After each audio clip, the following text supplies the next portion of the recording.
नमस्कार, न्यूज 21 देख रहे हैं आप और मैं हूं आपके साथ अखिल। अलवर में पब्लिक अगेंस्ट करप्शन की शिकायत पर नगर विकास न्यास की 12 साल बाद हुई जांच में मास्टर प्लान में स्वीकृत 30 मीटर सेक्टर रोड पर अवैध अतिक्रमण कर बने महल नुमा आलीशान मकान का मामला सामने आया है।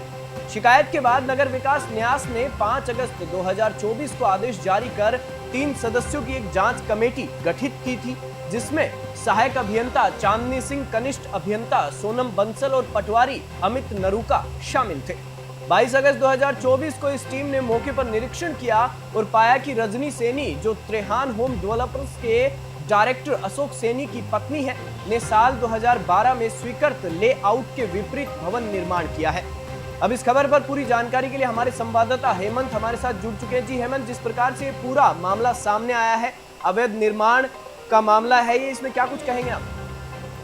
देखिए अक्षय, ये काफी संजीदा मामला है कि त्रेहान होम डेवलपर्स के डायरेक्टर है अशोक सैनी, और त्रेहान होम डेवलपर्स के द्वारा अलवर जिले में, साथ ही दिल्ली, गुड़गांव में काफी अच्छे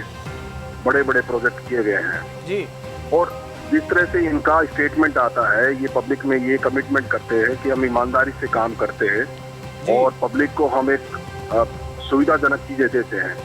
लेकिन जिस तरह से इनका खुद का नजरिया है, इन्होंने खुद का मकान ही मास्टर प्लान के रोड पर बनाया हुआ है। इसकी शिकायत पब्लिक अगेंस्ट करप्शन के माध्यम से की गई थी, जिसमें यूआईटी सेक्रेटरी ने उस टाइम इस शिकायत पर तत्काल तो संज्ञान नहीं लिया, लेकिन जब संज्ञान लिया तो उसके बाद जेईएन मनोहर मीना जो जेईएन है वहाँ के, उन्होंने वहाँ पे मौका रिपोर्ट की, और वो मौका रिपोर्ट भी केवल बाउंड्री की बाहर से करके चले गए। इसके बाद दोबारा एक एप्लीकेशन लगाई गई, जिसमें ये कहा गया कि अभी मौका रिपोर्ट जो की है वो थोड़ा सा कम की है, इसमें पूरे तथ्य आने चाहिए, क्योंकि यूआईटी का जो स्वीकृत लेआउट प्लान है उसके अकॉर्डिंग मकान पूरा बना हुआ नहीं है। करीब 3000 वर्ग गज में ये मकान बना हुआ है और पूरा एक बहुत बड़ा कैंपस है, लेकिन जिस तरह से यूआईटी के स्वीकृत लेआउट प्लान के विपरीत काम किया गया। सबसे बड़ी बात है कि वहां पर उस रोड पर, जो रोड है मास्टर प्लान का रोड है, उस पर बाकी की बाउंड्रीज को हटा दिया गया। जेईएन को ये बात पता थी, और बाकी, लेकिन वो एक बड़े प्रभावशाली आदमी है, बड़े बिल्डर हैं, उनके खिलाफ कोई कार्रवाई नहीं की गई। लेकिन बाद में जब एप्लीकेशन पुटअप हुई, सेक्रेटरी जो है नई आईएएस आई है उनके पास, तो उन्होंने इसमें 5 मई को एक टीम गठित की, जिसमें 3 सदस्य कमेटी थी, एक वरिष्ठ अभियंता थी, एक सहायक अभियंता और एक पटवारी। हालांकि इसमें अतिक्रमण शाखा के अधिकारी को भी, तहसीलदार अनिल शर्मा, उनको भी शामिल किया जाना चाहिए था, क्योंकि मामला अतिक्रमण से जुड़ा हुआ था, लेकिन उनको नहीं शामिल किया। लेकिन जब मौका रिपोर्ट आई, मौका रिपोर्ट इनको 7 दिन में करनी थी, लेकिन 17 दिन बाद टीम जाती है और वहां जाकर के मौका रिपोर्ट करके आती है। सबसे बड़ी बात यह है कि मौका रिपोर्ट में बकायदा उन्होंने अपना नक्शा मेंशन किया है, जो हमें आरटीआई से प्राप्त हुआ है, और ये पूरी जो चीजें जानकारी है हम आरटीआई के माध्यम से पब्लिक तक बता रहे हैं। जो आरटीआई में जो सूचना न्यास के द्वारा मिली है, नगर विकास न्यास के द्वारा सूचना भी गुरुवार को ही मिली है, इसके आधार पर एक नक्शा वगैरह मेंशन किया गया है, और जांच रिपोर्ट में सारे तथ्य दिए गए हैं कि किस तरह से एक बहुत बड़े बिल्डर अशोक सैनी है, हालांकि ये प्लॉट उनकी पत्नी के नाम रजनी सैनी के नाम है, लेकिन बिल्डर बनाने वाला तो वही है। जब उनको नोटिस दिया गया अशोक सैनी के नाम, क्योंकि जेईएन ने सजेस्ट किया कि अशोक सैनी के नाम है, उनको नोटिस भी दिया था, लेकिन अशोक सैनी ने यह कहते हुए जवाब पेश कर दिया कि ये जो नोटिस है, मेरे नाम कोई प्रॉपर्टी नहीं है, किसी और को मेरा इस प्रॉपर्टी से कोई लेना देना नहीं है। उसके बाद दोबारा एक नोटिस रजनी सैनी के नाम जारी किया गया। वर्तमान स्थिति ये है कि इस नोटिस के जवाब में जब इनको लगा कि यूआईटी कार्रवाई करेगी और पब्लिक अगेंस्ट करप्शन की मुहिम के बाद ये एक्टिविटी शुरू हुई, तो ये लोग सीधे हाई कोर्ट जाकर के स्टे लेके आ गए। स्टे उस नोटिस पर है कि ये कोई कार्रवाई ना करे, लेकिन यूआईटी की जो जांच है वो लगातार जारी रही, और इस जांच कमेटी की रिपोर्ट ने अब गुरुवार को एक आरटीआई के माध्यम से पूरी रिपोर्ट मिली है। उसमें पूरे तथ्य क्लियर है कि इन्होंने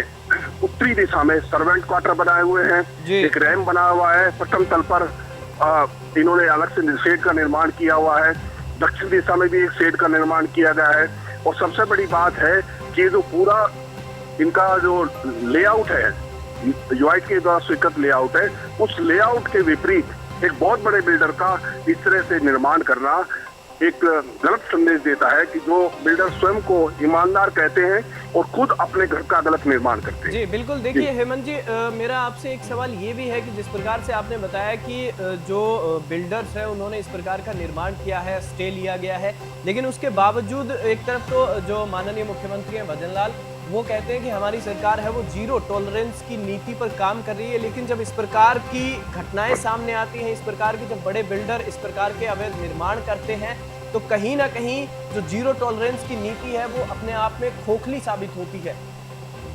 देखिए, मुख्यमंत्री का जो संदेश है वो स्पष्ट है और शायद मुख्यमंत्री तक ये बातें नहीं पता है, लेकिन चीफ सेक्रेटरी तक एक 23 पन्नों की फाइल पहुंचा दी गई है पब्लिक अगेंस्ट करप्शन की ओर से, जिसमें इनके सहित अपनागर शालीमार एक जगह है अलवर में, और इसके जो त्राहन होम डेवलपर्स के प्रोजेक्ट हैं, ये अपनागर शालीमार, इसमें विस्तार भी है और बाकी प्रोजेक्ट है, इसमें सैकड़ों की संख्या में सारे अवैध निर्माण है। लेकिन सबसे बड़ी बात आती है कि 50 वर्ग गज के मकान पर तो ये बिल्डर और बाकी प्रशासन अपनी आंखें तरेड़ता है, लेकिन जब एक 3000 वर्ग गज के मकान को गलत बनाया, और वो भी किसने, जो स्वयं बिल्डर है, जो बिल्डर अपने प्रोजेक्ट में, अपने प्रोस्पेक्टस में ये देता है कि हम ईमानदारी से काम करते हैं, सारा कुछ यूआईटी के नॉर्म्स के अनुसार काम करते हैं, उसका खुद का मकान ही गलत बना हो तो उसका संदेश क्या जा रहा है। तो मुख्यमंत्री तक जब ये बातें पहुंचेंगी और न्यूज़ 21 की खबर जब मुख्यमंत्री और उनके कार्यालय अधिकारी तक पहुंचेगी, तो हो सकता है इसके बाद इस पर कोई कार्रवाई की जाए। जी, और एक आखिरी सवाल हेमंत मेरा आपसे ये भी है कि जिस प्रकार से जो गरीब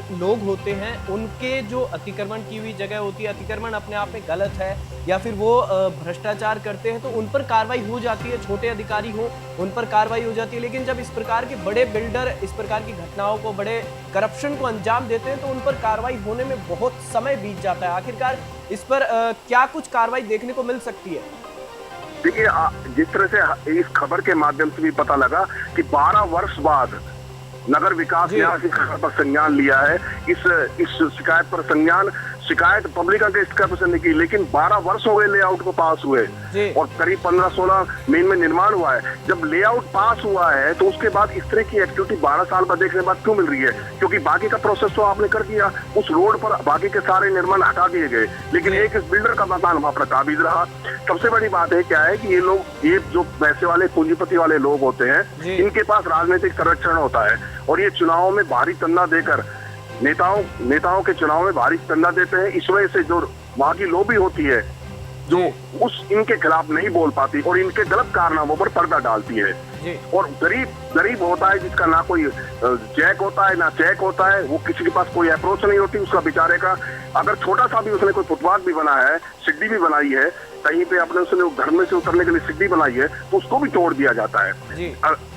अल्टीमेटली बात है कि मुख्यमंत्री भजनलाल शर्मा की सरकार और जिस तरह से प्रधानमंत्री नरेंद्र मोदी हैं, उनके संरक्षण, उनके निर्देशन में जिस तरह से काम कर रहे हैं, आने वाले दिनों में हो सकता है कि जिस तरह से प्रोसेस चल रहा है अच्छा हो और हर जनहित को,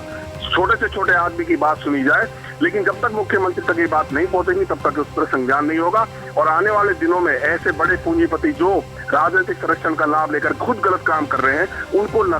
उनको बेनकाब करने का काम न्यूज़ 21 कर रहा है और आगे करता रहेगा। जी, चलिए, इस खबर पर जानकारी के लिए आपका बहुत बहुत धन्यवाद। और जिस प्रकार से हमारे संवाददाता हेमंत ने पूरा जो घटनाक्रम था, किस प्रकार से जांच कमेटी बैठी और पूरा जो विवरण था हमें दिया, और आपको एक बार फिर से बता दूं कि जांच रिपोर्ट के अनुसार निर्माण के दौरान कई नियमों का उल्लंघन किया गया, जैसे पूर्व दिशा में 142 फुट 6 इंच के बजाय 143 फुट निर्माण, दक्षिण दिशा में 224 फुट 3 इंच के बजाय 201 फुट 3 इंच और उत्तर दिशा में 237 फुट 3 इंच के बजाय 211 फुट 10 इंच निर्माण किया गया। इसके अलावा सेटबैक भाग में सर्वेंट क्वार्टर और शेड का निर्माण भी नियम विरुद्ध पाया गया। इस मामले की जांच के बाद राजस्थान सरकार के मुख्य सचिव सुधांशु पंत के पास ये भी पब्लिक अगेंस्ट करप्शन द्वारा